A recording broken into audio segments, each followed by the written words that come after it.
You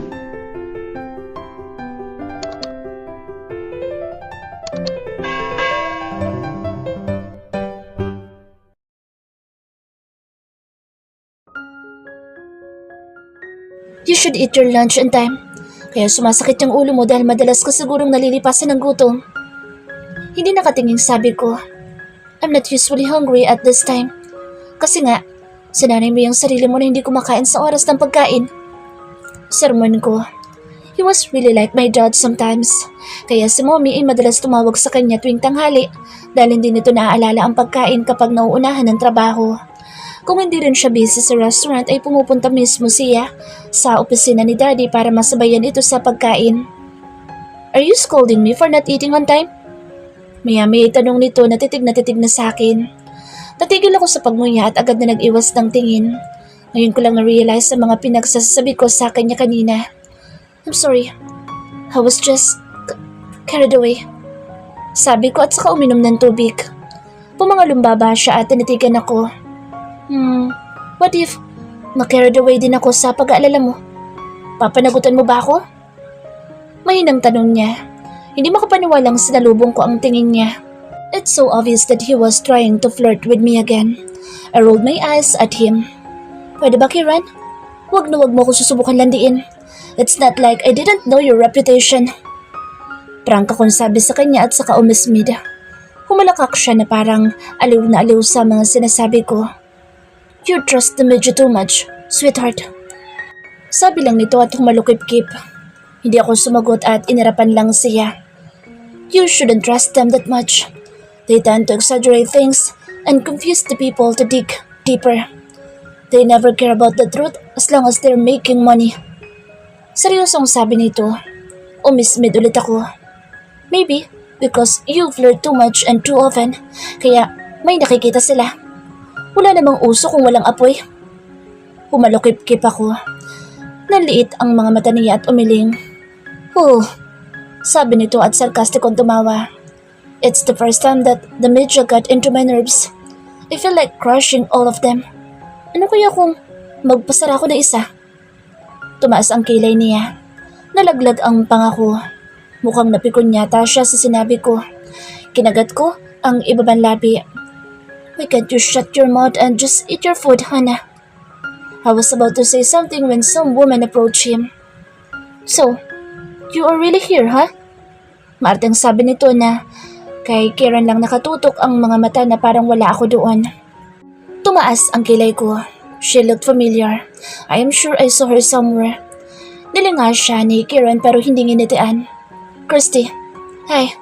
Walang ganang batay nito. Muntik na akong mapatutop sa bibig nang marinig ang itinawag sa kanya ni Kiran. Christy? She must be Christy Delaford, Troy's cousin. Hindi ko mapigilang pasadahan ng tingin ng kabuuan niya. Mas maganda at mas sexy pala siya sa personal. Honey was looking up to her and even idolized her fashion sense. She's a former model, by the way. I thought you're not eating lunch. So why are you here? Tumawa ito. Even the sound of her laugh is so sophisticated. That just happened. Wala pa ring gana na, sabi ni Kiran at nilinga ako. By the way, you know Mr. Henry Yu's elder daughter, right? She just started working here. Hannah, this is Christy. Christy Delaford, the general manager of finance. You're supposedly meeting her this morning but we're busy so mamaya magkikita ulit kayo sa taas. Sabi nito at hinilat pang muli ang sentido. Hinarap ko naman yung babae at ngumiti. Hi ma'am, I'm Hannah Yu. I'll be working here as an intern starting today. Pakilala ko at naglahad ng kamay. Tananggap naman niya iyon pero halatang peke ang ngiti. Do well then, kiddo. Sabi lang nito na hindi mala ako tinitingnan dahil ang buong atensyon nito ay nasa kay Kiran. Isa ba siya sa mga naging babae niya? Nang nakitang wala na siyang bala kausapin pa, ni Kiran ay nagpaalam na rin ito. See you around, Kiran. Paalam pa nito at tuluyan ng umalis. Nang palabas na ito sa cafe ay sumulya pa ito sa gawi ko. At ano daw? Kiddo? Wow, I'm 20 years old, for your information. I am not used to speak ill of other people pero tingin ko ay masasabi ko ito kay Honey. Mukha pa namang babait sa mga interviews. Looks can be deceiving indeed. Ilang babae pa ang lumapit sa table namin at binati siya pero kung hindi ngiti ay ipinaparamdam naman ito sa mga iyon na wala itong ganang kausapin sila. Baka nga masakit lang talaga ang ulo kaya wala sa mood humarot. Nang makabalik kami sa opisina ay itinuloy ko na ang mga pinapagawa niya pang iba. So sobrang tagal na wala siyang secretary, sobrang daming files ang dapat i-organize.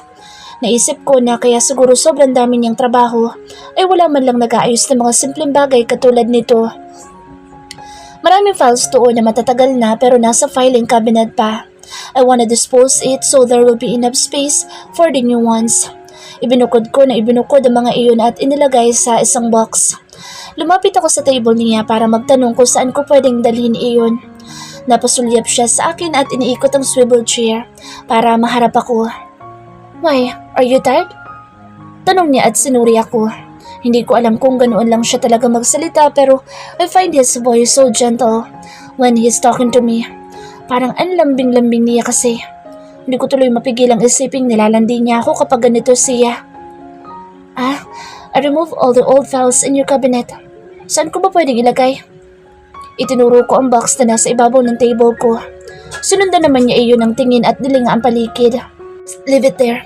I'll ask someone to pick it up and put it somewhere in the basement. Sabi niya. Saan ba yun? Ako na magdadala. Question ko. Tumitig siya saglit sa akin at maya-maya ay bumuntong hininga. You're bored, aren't you? Nananansya ang tingin niya sa akin. Ipinagdikit ko ang mga labi ko at nagpigil ng ngiti bago tumango. Umiling siya at hinawi ang buhok. Get your chair and sit here. I need your help with something. Sabi nito. Ang laki ng ngiti ko at agad na hinilang upuan ko palapit sa table niya. He tried to clean up his table a bit at muling sinulyapan ako. So, anong gagawin ko? Nakangiting tanong ko. Kumunot naman ang noo niya at inabot ang mouse at saka nagpipindot sa keyboard. He has 3 monitors in his table. Kaya naman pala sumasakit ang ulo. Nakatitig lang ako sa kanya habang nagpipindot siya doon. Nakita kong tumaas ang kilay niya. Kung ayaw mo landiin kita, don't stare at me that way. Mahinang sabi niya habang ang mga mata ay nakatutok pa rin sa monitor. Nanliit ang mga mata ko at muntik ng mapanganga.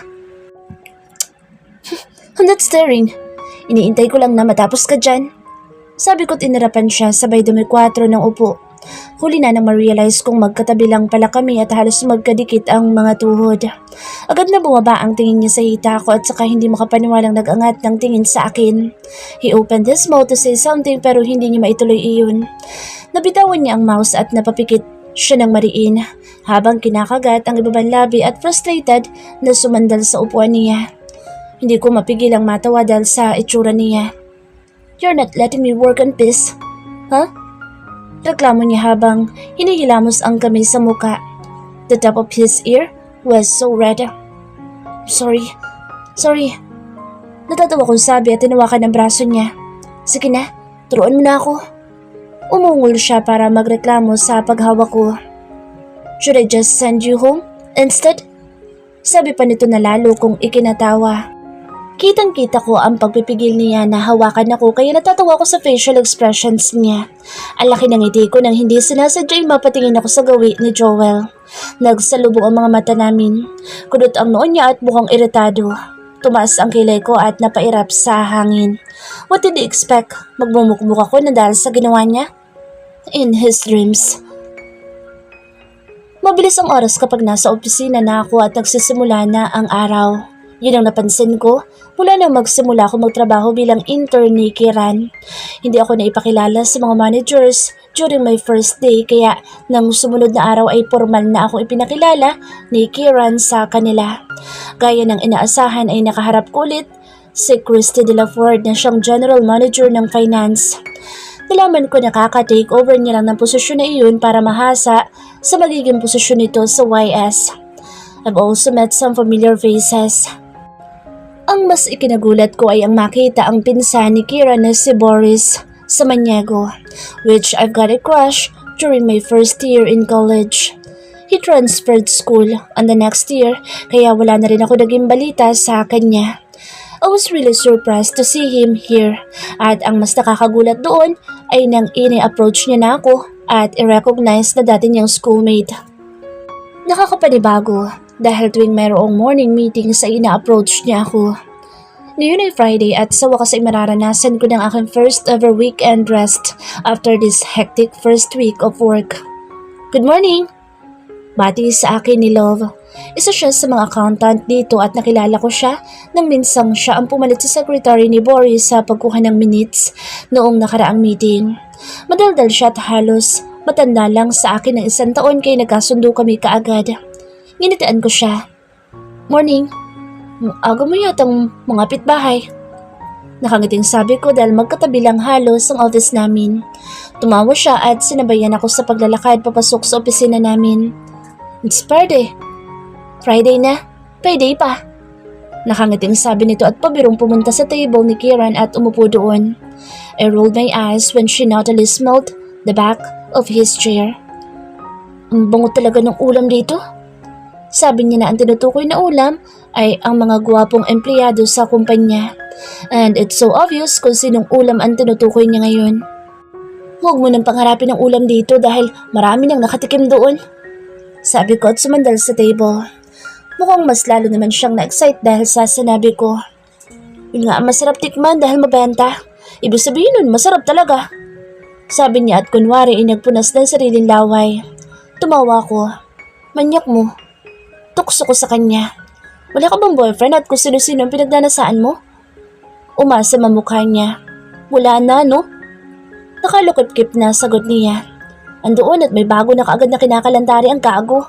Lakas na loob, akala mo ginagawa po niya yung pagiging engineer niya. Puno ng kabitiran na komento nito. Natuwa ko ng bahagya. Ganoon kapag hindi makontento sa isa.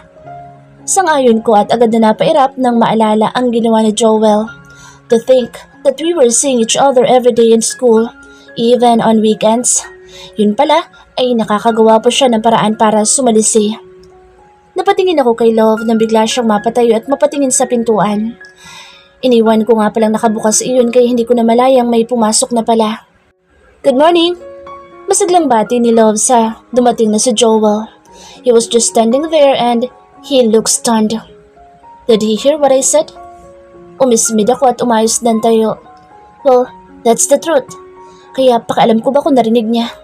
And it wasn't like I revealed his name, though. Tara Love, kape muna tayo. It's still early. Yaya ko kay Love na tinitingnan pa rin si Joel. Narinig kong bumati din siyang pabalik pero dinaanan ko lang siya at hindi man lang tanapunan ng tingin. Total, ay ito ang gusto niya mangyari kaya ipapakita ko sa kanyang ayos na ayos lang sa akin na maging ganoon kami sa opisina. Girl, di mo naman sinabing may isa pa palang putahe sa inyo? Sabi ni Love habang pasakay na kami sa elevator. Kaso mukhang bata pa. Ilang taon na kaya yun? 20. Simpleng sagot ko. Napatingin naman siya sa akin na may pagtataka dahil sa biglaan kong sagot kaya mabilis na nag-isip ako ng idadahilan. He's also from my school, so I assumed we have the same age. Pagdadahilan ko, I just want to commend myself for being such a good liar. Para pang natural na lumabas iyon sa bibig ko na parang wala lang. Napa, wow, naman siya bago nagtanong ulit. Close kayo? Tanong pa nito. Ha? Di ulam number 2? Bulong niya. Agad na umiling ako. No? Do we look like we're close? Nakataas ang kilay na tanong ko. Paano ba? Sabi nito na parang nag-iisip. Tumunog ang elevator at iniluwan nito si Boris kaya hindi na nadugtungan ni Love ang sinasabi at agad na napunta na sa boss nito ang atensyon. Medyo nagulat pa ito nang makita ako. Sindi ko agad ako ni Love. Good morning, bossing. Bati niya. Ngumiti naman si Boris. He looks so fresh with his hair slightly wet. Morning. Sabi nito at saka hinarap ako. Where are you two going? Usisapan nito na ang mga mata ay nakadirekta sa akin. Magkakapilang sa baba. Sagot ko at bahagyang ngumiti. Ngumiti naman siyang pabalik. Would you mind if I join you? Paalam nito. Napatingin naman ako kay Love. Iniisip ko kung ayos lang sa kanya nakasabay namin magkape ang boss niya. Umiling agad si Love at saka nagsalita. Naku, nakalimutan ko. May kailangan pa pala akong i-prepare para sa morning meeting. Agad na dahilan nito na halatang nagpapalusot lang. Hana, kayo na lang ni boss yung magkape. Pa-take out na lang ako. Sabi niya pa na agad kong tinutulan. Pero, let's go then? Yaya naman ni Boris matapos magpaalam ni Love. Wala na akong nagawa at sinundan ko na lang ng tingin ang papalayong si Love. I really don't know what it is but there's this awkward silence when we're alone together. Para bang hindi rin siya komportable sa paglapit sa akin. Gusto ko magtanong pero hindi ko naman alam kung paanong approach ang gagawin ko na hindi magiging awkward panglalo. Nang malingunan ko siyang mukhang hindi naman interesadong magsalita ay hinayaan ko na. Tahimik kami hanggang sa makababa sa elevator at makapasok sa cafe ng hotel. Nagulat pa ako ng pagpasok namin sa loob ay nandoon din si Kieran. He's having a coffee with someone. May laptop sa table niya at nagpipindot siya doon. Kagaya kapag nasa opisina siya ay nakasuot siya ng anti-radiation glasses pero nakapolo shirt lang siya ngayon ng kulay itim. Pero kahit na ganoon lang ang suot niya ay mukha pa rin siyang kagalang-galang. He still stood out from the crowd na masyadong halata dahil sa mga babaeng halos mabali na ang leeg sa kakatingin sa gawin niya. Hana? Nagulat pa ako nang tawagin ako ni Boris. Nakita ko na paangat ng tingin si Kieran. Agad na kumunot ang noo nito. Agad na ibinalik ko ang tingin kay Boris na kunot noong pinapanood ako. What did you say? I asked, what's your order? Sabi naman niya. Hindi na ako tumingin sa taas ng counter dahil nakita ko naman na ang mga available na tinda nila doon. One hazelnut and caramel macchiato. Sabi ko at muling hinarap si Boris. Pwede bang sa taas na natin inumin? Alanganing ngiti ko sa kanya. Tumango naman siya at sinabi na ang order sa barista. You're early today, huh? Muntik pa ako mapatalon sa gulat nang marinig ang boses ni Kieran sa likuran ko. Gumilid siya at itinukod ang kamay sa counter at saka hinarap ako. Nagangat ako ng tingin sa kanya at kitang-kita ko ang pagsulyap niya sana sa kabilang gilid ko. Nalingunan ko si Boris na kasalukuyang nagbabayad na ng order namin. Are you here with him? Tanong niyang hindi pa rin inaalis ang mga mata kay Boris. Nakasalubong ko lang sa elevator. Let's go, Hana. Parang nabitin sa ere ang sasabihin ni Boris nang makita si Kieran sa tabi ko. Umayos nang tayo si Kieran at saka hinarap ang pinsan nito. I just wanna have coffee with her. Paliwanag naman agad ni Boris kahit wala pa naman sinasabi si Kieran. Kieran licked his lower lip pagkatapos ay maingat na hinawi ako para mapunta sa likuran niya. Coffee? Really? I don't think that's the only reason though. Rinig ko ang sarkastiko niyang tawa at medyo lumapit kay Boris at may ibinulong dito na kung ano. This is her order, right? Sabi nito habang tinitingnan ang hawak na kape ni Boris. I'll just wire you the payments. Sabi nito at kinuha ang 2 cup ng kape sa kamay ni Boris. Iiling-iling na tumawa ng nakakaloko si Boris. Nagtatanong ang pinukol ko sa kanya. Parang sa pamamagitan ng tinginan at palitan ng mga salita ay nagkaintindihan na sila. Just what the hell was that? They don't seem fine talking to each other, though. Hindi ba sila okay na magpinsan? Let's go. Rinig ko sabi ni Kieran at walang pag-aalilangan na hinawakan nito ang kamay ko at hinila akong palabas sa cafe. Kieran, wait! Nalingunan ko pa ang pagtawag ng babaeng kasama niya sa table kanina. Napasingap ako nang makita ko kung sino iyon. Halos hindi na maipinta ang mukha nito nang mapatingin sa akin. I'll just send you the other details, Christy. I need to go. Paalam ni Kieran na halos hindi na siya lingunin. Sobrang laki ng mga hakbang niya kaya halos lakad-takbo na ang ginagawa ko para makasabay sa paglalakad niya. Saktong pagbukas na elevator ay mayroong iilang sakay noon. Kunot-no ako nang hindi siya sumakay doon at hinila ako sa gawing kanan kung saan nandoon ang elevator for VIPs. Saglit na nag-scan lang siya ng daliri doon at bumukas na ang pinto. Agad na hinila niya ako papasok doon at agad na isinara. Bakit tayo? Is that guy hitting on you? Tanong agad niya. Sunod-sunod ang iling ko at pakiramdam ko ay mas convenient iyon kaysa sagutin siya dahil sa posisyon namin ngayon. Hawak-hawak niya pa rin ang kaliwang kamay ko at halos siksikin na niya ako sa gilid ng elevator. No, Nakasalubong lang namin siya kanina at bigla lang siyang sumamang magkape. Dahil ko pa, ang babaeng nahuling ng lalaki at ngayon na ini-interrogate. Namin? Bakit kayong dalawa lang nandoon kung ganun? Tanong niyang hindi pa rin inaalis ang pagkakahawak sa kamay ko. Nagpaiwan nung nakitang sasama yung boss niya. I shrug. He clenched his jaw at mukhang may sasabihin pa sana pero agad na nakapagpigil. Don't go with him alone next time. Maya-maya ay sabi niya. Why? Kunot nung tanong ko.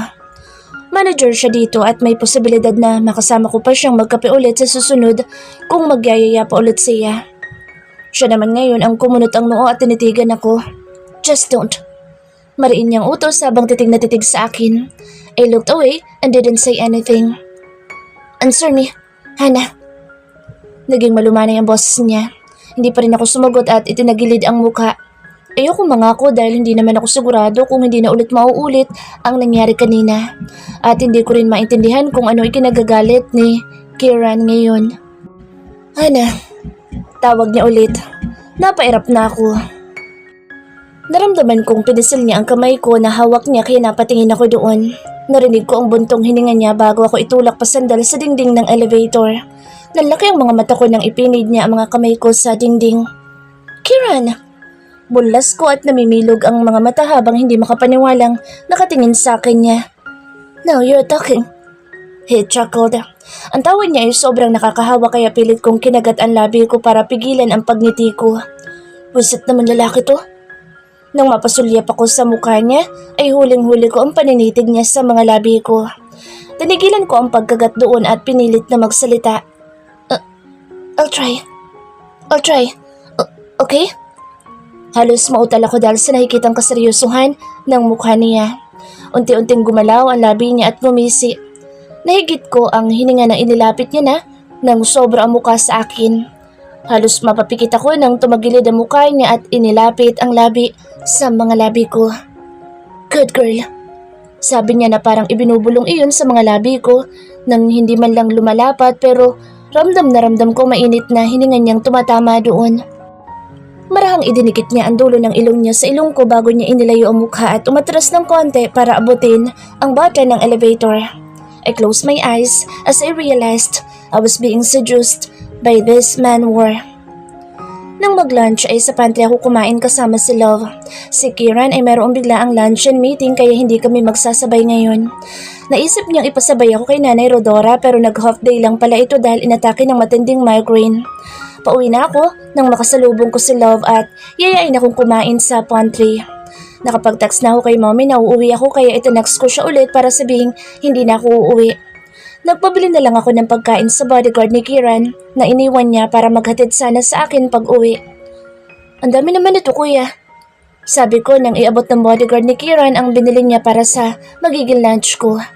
Napanganga ako nang makitang dalawang large size na fries ang nandoon sa paper bag at meron din fried chicken at vegetable salad. Sabi ko sa ni Kieran damihan.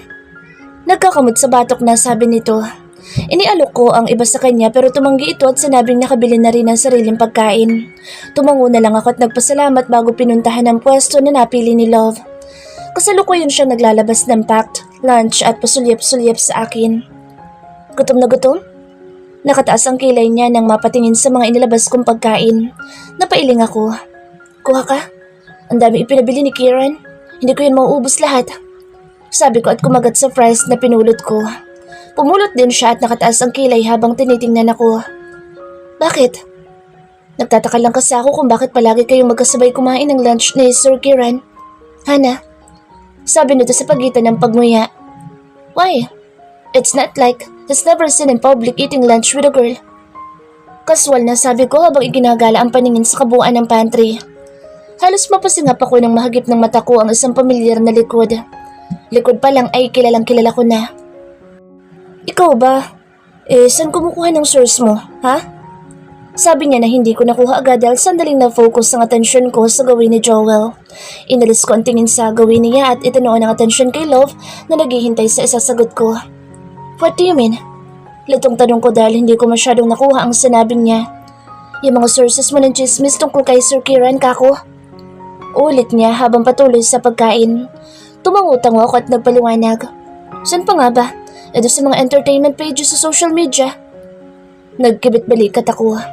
Halos lahat yata ng entertainment pages ng mga sikat at milyon-milyon ng followers ay nandoon siya parati. Kung ano-anong articles na kahit nga ang paglalaro niya ng golf at kung ano-anong sports ay nagagawa nila ng paraan para ma-feature ito. Madalas din siya sa mga dating news kaya palagi akong napapasimangot tuwing makikita ko ang pagmumukha niya doon na nalilink sa kung kani-kaninong babae. He was not a celebrity pero mas matunog pa ang pangalan niya kaysa sa mga artista. At mas mukhang inaabangan pa ang love life niya kaysa sa ibang mas sikat pa. Puro naman yun fake news eh. Komento naman niya. Kumunot ang noo ko. Saan banda naman doon ang fake news, saber? Babaero naman talaga siya kahit noon pa. Sabi ko at naalala ang kabilaan niyang pagkasangkot sa kung kani-kaninong babae. Kahit noong elementary pa lang ako at kasalukuyan siya nag-aaral sa isang all-boys school, ay madalas na magkaroon ng articles tungkol sa kanya. Nalalaman ko iyon dahil madalas akong makibasa sa news kapag nagbabasa si Daddy. Minsan nga itinanong ko pa siya kung artista si Kieran pero tumawa lang si Daddy at sinabing anak daw kasi ng bilyonaryo kaya palaging nasa news. Yung may anak daw siya na tinatago? Tapos yung siya daw yung dahilan kung bakit nag-break yung sikat na love team? Naku, kung alam mo lang, yung babae ang pumupunta dito sa hotel. Kapag nag-book siya, ay kailangan pang kausapin si Sir Kieran. Kwento nito. Nabalitaan ko nga yung tungkol sa love team na naging real couple pagkatapos ay may napabalitang third party at si Kieran nga yung nasa blind items. Base sa mga nakasulat na informations at mga pictures na nagkalat na halos lahat ay kuha dito sa hotel. Pero ang hindi ko alam ay ang mga sinabi ni Love na siya ang pinupuntahan dito. Ang nakalagay kasi sa mga articles ay si Kieran ang may lakas ng loob na dalhin yung babae sa hotel nila. Hindi ko rin naman siya masisising ipagpalit yung ka-love team niya kay Sir dahil hamak na masakot at ubod pa ng yaman. Napapapalatak na sabi nito. Tumaas ang kilay niya habang nakikinig sa mga papuri nito kay Kieran. Hindi kaya loyal lang siya kay Kieran dahil anak ito na may-ari ng kumpanyang pinapasukan? Sobrang bait pa. Dagdag niya pa. Umikot ang mga mata ko. Saan banda ang mabait? Kung todo taas ang kilay ko. Tiningnan niya naman ako na parang hindi makapaniwala. Kung hindi ka lang maganda at kamukhang kamukha ng model na anak ni Sir Henry, iisipin kong impostora ka. Wala kang kaalam-alam eh. Hindi ka lang balikas na chismosa o may galit ka lang talaga kay Sir Kieran. Nakakaduda ka, girl. Pumapalatak na sabi niya. Natawa naman ako. Iyoko lang sa mga lalaki malalandi. Sabi ko at uminom ng tubig. Bakit? Nilalandi ka ba ni Sir Kieran? Bulong nito. Halos masamid ako nang marinig iyon. Natatawang inabutan niya ako ng tissue. Namumula ka. Tukso pa niya. Umiiling na nagpunas ako ng bibig. Ano ka ba? Baka may makarinig sa'yo, maling pa ako sa kanya. Too late for that, girl. Usap-usapan na nga sa division namin na may something kayo. Tumaas ang kilay ko. Kami? Paano naman yung latest fling niyang model? Sabi ko nang maalala ang huling article na nabasa ko tungkol sa kanya. Nakita daw ito sa Spain na may kasamang model at sweet na sweet pa daw at nagstay sa isang exclusive hotel doon. Ano ka ba, Hana? Kakambal iyon ni Sir na nasa picture. Blinard pa ng todo pero alam ng lahat na taga dito sa hotel na si Ma'am Natalie iyon. Yun yung mga panahong hindi makauwi sa Pinas si Ma'am Natalie dahil tutol si Sir Von doon sa napapabalitang dinedate niya. Pumunta si Sir Kieran sa Spain para sunduin siya. Mga pages talaga ngayon. Hakot likes lang eh. Laglag na naman ang pangako. Kaya ba pikon na pikon siya sa sinabi ko nung nakaraan dahil hindi totoo ang mga balita tungkol sa kanya? Sinusubukan nilang sarayin ang image. Siya kasi yung napapabalitang magmamanage ng bagong kumpanyang ilalunch. Ayaw pumayag ng tsuhin ni Sir Kieran kaya pinapadumi yung image niya. Nahigit ko ang hininga dahil sa narinig. Mukhang totoo yung sinabi niya dahil may narinig ako noon na may alitan daw si Von sa Maniego sa isang kapatid nito. Natapos ang maghapon at hindi na nakabalik ng hotel si Kieran. Mabuti na lang at doon ako sa office nila. Karen nag-observe dahil ayaw kong mapag-isa sa opisina kasama si Joel. Uwian na at hindi ko makontak si Mami. Tatawagan ko sana si Daddy nang maalala kong nasa business trip pala ito at mamayang gabi pa ang flight pabalik. Hana, pwede ba tayo mag-usap? Nagulat pa ako nang pasakay na ako sa elevator ay maabutan ako ni Joel. Ibinaba ko ang phone ko at hinarap siya. Iilan na lang ang mga tao sa floor kung saan nandoon ang operations department. Bumuntong hininga ako at saka tumango. Maybe this is the right time to hear his side of the story. Para na rin matapos na kung ano man ang nangyari sa amin. Ayokong habang magkasama kami sa trabaho ay may galit ako sa kanya.